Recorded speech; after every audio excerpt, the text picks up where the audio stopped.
हिस्सेदारी भागीदारी को हवा और फंसे लालू नीतीश। सत्ता में अधिकार की मांग तेज। नमस्कार, आज़ाद सिपाही में आपका स्वागत है। मैं हूं राकेश सिंह। बिहार में जब से जातिगत गणना की रिपोर्ट आई है तब से नीतीश सरकार के लिए गले की फांस बन गई है। अब अति पिछड़ी जातियां अपने हिस्से की मांग करने लगी हैं। सबसे ज़्यादा आबादी ईबीसी यानी अति पिछड़ा वर्ग की है। इस वर्ग से 36% आबादी आती है, लेकिन नीतीश मंत्रिमंडल में इनकी संख्या महज 12% है। इसलिए इस बात की भी मांग शुरू हो गई है कि जिस जाति की जितनी हिस्सेदारी है उसकी उतनी भागीदारी राजनीति में भी दी जाए, यानी मंत्रिमंडल में भी जगह मिले।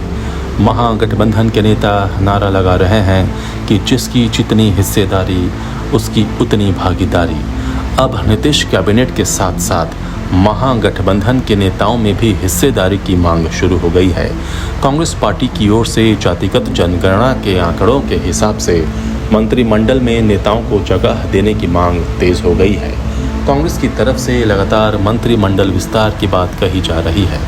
राहुल गांधी जब विपक्षी गठबंधन की पहली बैठक के दौरान पटना आए थे, तभी मुख्यमंत्री नीतीश कुमार ने यह कहा था कि कांग्रेस के 2 लोगों को मंत्रिमंडल विस्तार में जगह दी जाएगी, लेकिन अब तक ऐसा नहीं हो सका है। अब तो जाति आधारित गणना की रिपोर्ट भी सार्वजनिक कर दी गई है।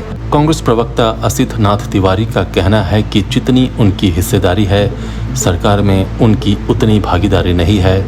उन्होंने दावा किया कि मंत्रिमंडल विस्तार में उनकी 2 और दावेदारी बनती है। उनकी पार्टी की तरफ से एक सवर्ण और एक दलित पिछड़ी जाति से आने वाले कैंडिडेट को मंत्रिमंडल में शामिल किया जाना चाहिए, ताकि जाति आधारित गणना के अनुसार मंत्रिमंडल में भी भागीदारी के अनुसार हिस्सेदारी मिल सके। नीतीश कैबिनेट में कुल 31 मंत्री हैं। कैबिनेट में जातिगत आधार पर कुर्मी समाज की भागीदारी 6.4% है, लेकिन आबादी 2.8% है। इस तरह कैबिनेट में कोयरी समाज की हिस्सेदारी 6.4% है। जाति आधारित गणना के अनुसार 4.2% है। ऐसे में इन दोनों जातियों की हिस्सेदारी भागीदारी से ज़्यादा है, जबकि सवर्ण जातियों का प्रतिनिधित्व आबादी के हिसाब से कम है। बिहार में यादवों की आबादी 14.27% है, लेकिन मंत्रिमंडल में मौजूदगी 26% है। वहीं मुस्लिम की बात करें तो उनकी संख्या लगभग आबादी के अनुसार ही है। मंत्रिमंडल में सबसे कम संख्या अति पिछड़ा वर्ग की है। उनकी आबादी बिहार में 36% है, लेकिन मंत्रिमंडल में जगह 12% ही मिली है।